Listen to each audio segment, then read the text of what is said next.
이사야서 26장 1절로 10절 말씀 우리 함께 읽겠습니다. 그날의 유다 땅에서 이 노래를 부르리라. 우리에게 견고한 성읍이 있으며 여호와께서 구원을 성벽과 외벽으로 삼으시리로다. 너희는 문들을 열고 신의를 지키는 의로운 나라가 들어오게 할지어다. 주께서 심지가 견고한 자를 평강하고 평강하도록 지키시리니 이는 그가 주를 신뢰함이니이다.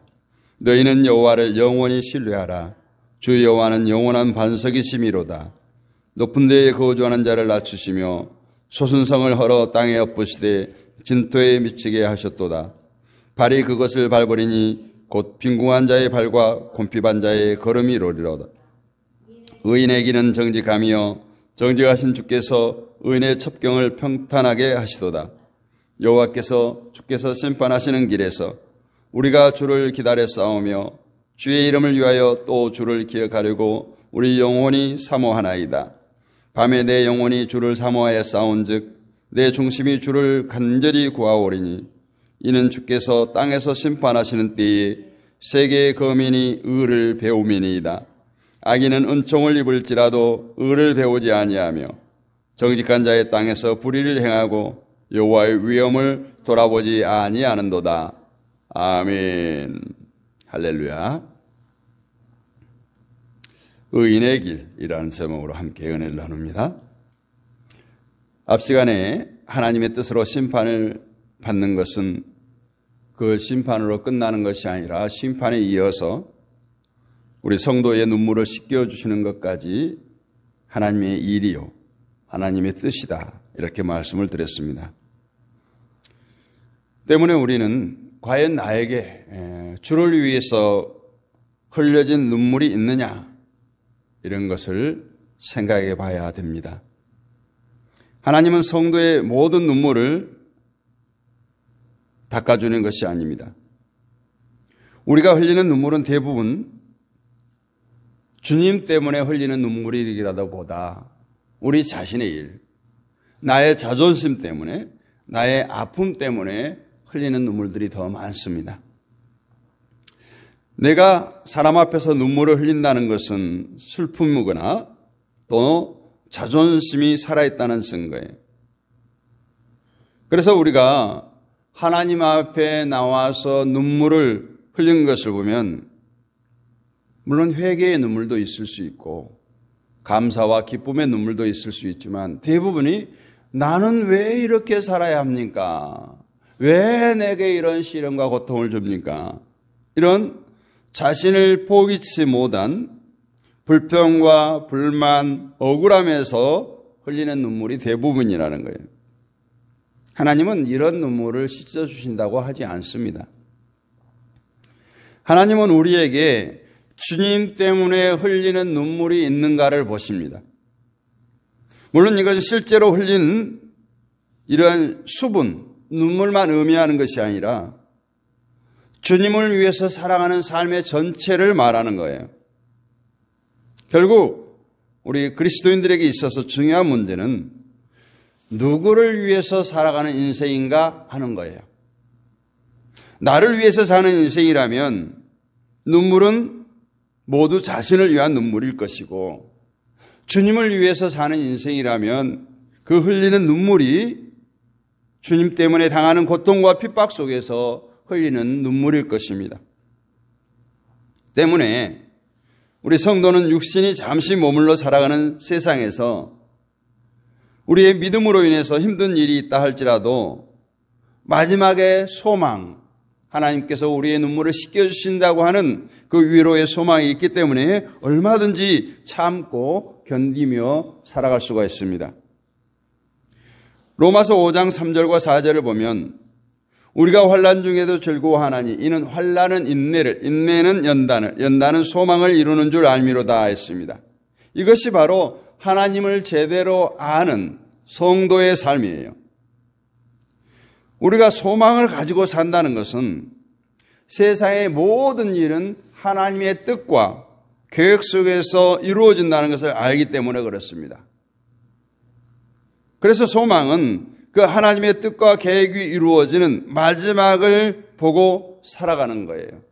그러니까 이 과정은 우리가 낙마하거나 포기하거나 슬퍼할 필요가 없다라는 겁니다. 어쩌면 우리가 마지막을 보고 살아가기 때문에 현재에는 우리가 몸을 둘 바가 못 된다. 힘을 쏟을 바가 못 된다. 고로 우리가 현재에 슬퍼하거나 낙마하거나 포기해서는 안 된다는 거예요. 여러분은 세상의 모든 일은 하나님의 뜻과 계획 속에서 하나님 마음대로 하시는 일임을 믿습니까? 우리가 이것을 믿어야 돼요. 요즘 세상 살기 힘들죠. 피곤하죠. 정신없죠. 머리 아프죠. 정말 사는 게 뭔지 이런 한숨이 나올 정도로 세상을 살아가는 것이 힘듭니다. 정말 이 나라가 이 앞날이 어떻게 될까 불분명한 그런 불안 속에서 살아갑니다. 그래도 사람들은 자신의 꿈과 희망을 갖고 살아가려고 합니다. 특히 연초가 되면은 금년에 뭔 꿈을 이루겠다, 뭔 소원을 이루겠다 이런 희망이 가득 차 있습니다. 여러분 꿈이 무엇입니까? 보통 세상 사람들이 꾸는 꿈은 성공과 출세를 향한 인간의 욕망을 이루겠다고 하는 것들입니다. 그래서 모든 사람들은 육신이 잘 되는 것에 목표를 두고 있습니다. 그리고 그 꿈을 위해서 자신의 힘으로 스스로 이루기 위해서 열심히 살아봅니다. 그러다가 일이 안 됩니다. 꼬입니다. 실패합니다. 그러면 낙심되고 좌절하면서 하나님 도와주시지 않으려면 방해나 하지 마십시오 라고 하나님을 향해서 삿대질합니다. 이것이 인간의 본 모습이에요. 자기 인생을 자기 힘으로 살아가려고 하기 때문에 그 인생이 피곤하고 힘든 거예요. 오늘날 많은 교회가 하나님의 이름을 부릅니다. 그런데 하나님을 필요치 하지 않아요. 나에게도 힘이 있기 때문에 하나님이 필요 없는 시대가 되었어요. 우리가 하나님을 믿는다는 것은 하나님의 영향을 받고 하나님의 영향 아래, 더 좋은 말로 하면 하나님의 은혜 아래 살아간다는 것을 말하는데 거기에 전혀 의미를 두지 않습니다. 우리가 코람데오라고 하는 말을 많이 합니다. 하나님의 면전에서, 하나님 앞에서. 지금은 어떤지 모르겠어요. 옛날 관공서에 가면 대통령 사진을 걸어놓습니다. 그래서 대통령이 내려다보고 있는 거예요.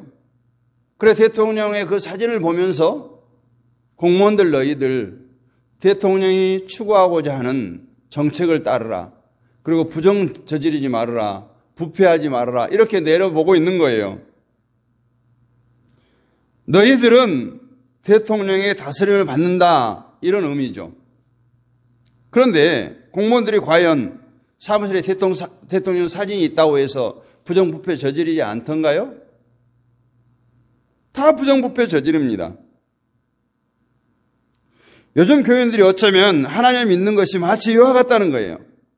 관공서에 붙어있는 대통령 사진 정도로 하나님을 취급한다는 거예요. 분명히 하나님께서 우리에게 원하는 바가 있어요. 우리에게 주신 말씀이 있어요. 하나님이 무엇을 원하시는지 그 뜻이 있음에도 불구하고 그것을 모두 무시해버리고 자기의 뜻과 자기 계획과 자기의 꿈을 앞세우고 그냥 자기 좋을 대로 살아가는 거예요. 그러다 아픔이 있으면 실패하면 고난받으면 하나님 앞에 와서 울고 불고 이 문제 좀 해결해 달라고 간구합니다. 하나님을 필요하지도 않고 하나님의 말씀을 필요치도 않습니다. 왜 그렇습니까? 나에게도 힘이 있다는 거예요. 내 힘으로 할 수 있다는 거예요. 굳이 하나님의 힘을, 하나님의 도우심을 필요할 필요성을 느끼지 않는 것입니다. 돈이 많이 있습니다. 안전된 직장이 있습니다. 좋은 집이 있습니다. 잘 나가는 자식들이 있습니다. 사랑하는 남편이 있습니다. 아내가 있습니다. 살아가는 데 필요한 것들은 모두가 다 갖춰졌어요. 뭐가 아쉬워서 하나님이 필요하냐는 거예요. 그래서 오늘날 현대인들의 문제는 뭐예요? 마지막 때를 준비하지 않는다는 거예요. 천국을 소망하지 않는다는 거예요. 개똥밭에 굴러도 이 생이 좋다라는 거예요.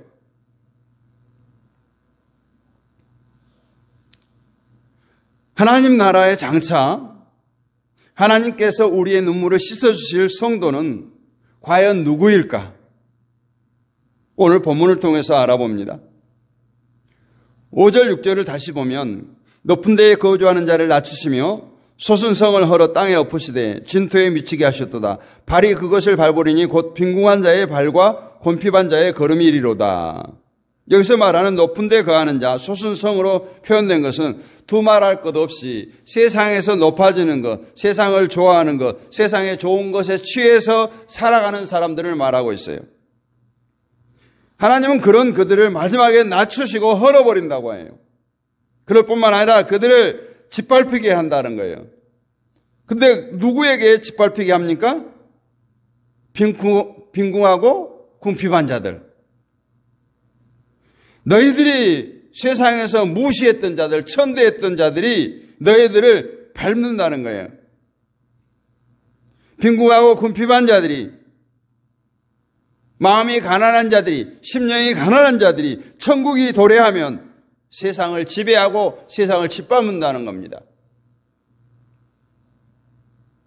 물론 이것이 가난한 자들로 하여금 세상에서 얼룩무를 했었던 그 한을 풀게 하는 것이 아니에요. 또 지금 세상에서 가난한 자들을 가리키는 것도 아니에요. 구약에서 빈궁하고 궁핍한 자를 등장시킬 때는 뭐라고 말했습니까? 늘 내 힘으로는 살 수 없습니다. 하나님만 의지합니다. 이 마음을 품는 자들이라고 했어요. 가진 것이 없고 힘이 없기 때문에 자신들을 믿지 못하고 자신들을 바라보지 못하고 항상 누군가의 도움을 바라보고 살아가야 할 사람, 그들이 바로 빈궁하고 궁핍한 자들이에요. 그래서 이 가난한 자의 의미는 자기의 힘을 믿지 않고 자기의 힘을 자랑하지 않고 하나님의 힘만 의지하고 사는 사람이 심령이 가난한 사람이에요. 결국 이런 사람들이 천국을 기다리고 하나님을 진정으로 필요한다는 겁니다. 그래서 예수님께서도 심령이 가난한 자는 복이 있나니 저희가 천국을 볼 것이며 했어요. 여기서 심령이 가난하다는 것은 오직 자기의 힘을 믿지 않고 오직 하나님만 의지하는 자들을 가리킵니다. 하나님이 아니면 살 수 없습니다. 하나님의 은혜입니다. 이런 자가 바로 심령이 가난하다고 합니다. 나에게 돈이 없어서 슬프고 남들은 다 좋은 집을 사서 잘 사는데 나는 새빵살이 하는 것 때문에 억울하고 남들은 아이들은 착하고 공부 잘하는데 내 아이는 공부도 못하고 송환석이고 이것으로 슬퍼하고 한탄하며 하나님께 불평하고 사는 것이 아니라 예수님께서 우리에게 오셔서 나의 죄 때문에 죽으셨는데 그것 때문에 우리는 기뻐하고 즐거워하는 거예요. 만족하는 거예요. 그래서 세상은 어떻습니까? 사람들은 슬퍼하고 한탄하면서 의에 대해서 주려하고 목말라하는 그런 성도가 없다는 거예요. 정말 우리가 의에 대해서 주려하고 목말라하는 그런 성도가 바로 천국이 저희 것이라는 이 말씀에 해당되는 자들이에요. 사람들이 좋아하는 돈, 출세, 건강 이런 것들은 있다가도 없어지지 않아요. 있게 하신 분도 하나님이고 없게 하신 분도 하나님이라는 사실, 역사의 주관자는 하나님이라는 사실. 남보다 있다고 해서 그 있는 것을 의지하지 마십시오. 그 있게 한 것도 하나님이십니다. 그 있던 것이 사라질 때도 억울해하지 마십시오. 그것을 주신 분도 하나님이시고 거두신 분도 하나님이시라는 사실을 기억하시기를 원합니다. 그렇다면 우리 성도는 하나님으로부터 인도를 받는 삶을 살면서 해야 할 일이 무엇인가? 모든 것을 우리의 의도와 상관없이 하나님의 뜻대로 하신다면 우리는 무엇을 하며 살아가야 합니까? 그것은 하나님께서 나에게 하신 일을 바라보면서 찬송하며 감사하며 기뻐하며 사는 거예요. 그냥 누림이에요. 하나님께서 하신 일을 감사하는 것이 우리의 일입니다. 우리는 지금까지 하나님께서 살려주셔서 그대로 살아왔어요. 우리는 다만 하나님이 우리에게 하신 일 속에서 때로는 울고 웃고 짜증내고 화내는 일밖에 할 수가 없었습니다. 여러분이 살아오면서 기뻐했던 것, 슬퍼했던 것, 분냈던 것, 이런 모두가 하나님이 하신 일에 대한 우리들의 반응이었습니다. 웃을 일도 울 일도 화낼 일도 내가 만드는 거 아니에요. 우리는 항상 웃을 일만 있기를 바라죠. 기쁨을 누리기만 바랍니다. 그러나 우리가 그거 아무것도 만들어낼 수가 없어요. 우리 인생에 내 스스로 아무것도 할 일이 없다라는 거예요.